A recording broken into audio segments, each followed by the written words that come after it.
Free speech does not cease being free speech if you don't agree with it. Okay? There is a specific problem I have with a couple of people, in fact, many people, and I don't think it's just limited to them. I think I also have that bias, but at least I'm quite aware of that and I do my best to limit it.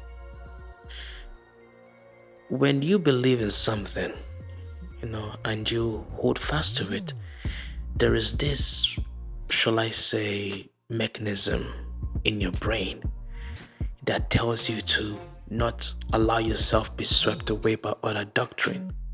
And that mechanism is so fucking strong that it literally inhibits you, okay, from, hearing another point of view that might disagree with what you already believe. I understand that. Even sometimes when it leads to something called cognitive dissonance. I understand that. And I do my best to limit that mentality. But, when I see how some people will want to silence what I'm saying, even when I don't even have that much of a following at all, when I'm talking to some people out there, friends or acquaintances, they would literally try to shut me up when I'm saying something that they don't agree with.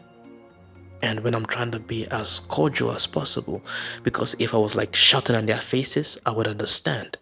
But even when I'm trying to my best knowledge, be as cordial as possible, they get offended and they have this knee-jerk reaction to try to silence me.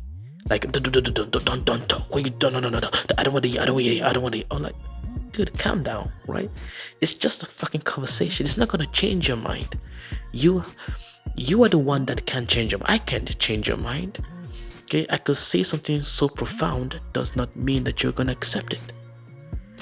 But you see, and this is the same thing I see online. There's a lot of people that would do what they can to try to block the other person. Everybody is kind of, to some extent or degree, guilty of that. So free speech doesn't cease being free speech if you do not agree with it. It doesn't. You cannot tell somebody they have the right to say what they want to say, but again, you can censor them whenever you want to. It doesn't work like that. And I mean, sometimes the reason why you don't want to hear what people are saying is because sometimes it might be true, or there might be truth in it, right? And because there might be truth in it, you kind of want to escape, that reality. Now, it's not a must that you must listen to truth. It's not a must that you must listen to something that you have a sore spot in. You mustn't. If it affects you, you don't have to listen to it. But at the same time, you don't get to try to silence it. Okay, regardless of what party you are, because both parties do that. Now, I might say, me personally, I think that the left does it more, just because the left owns the entire media for the most part, but both parties do it, and that is one of the reasons I was so pissed off with this whole idea of censoring Trump and censoring, speech they don't agree with, They're like, well, it's trying to incite violence. I mean, okay, you can make that argument. But did he outright call for your heads to be rolled in? No. You wanted to censor the dude from the start, Democrats have done the same thing. And Democrats that were going ahead to like hail it and be like, oh my God, that was so nice. Finally, they shut him up. Eventually, they're going to come for you. Okay, that's just the truth. So don't think that just because your enemy is the one on the chopping block, that means you're safe.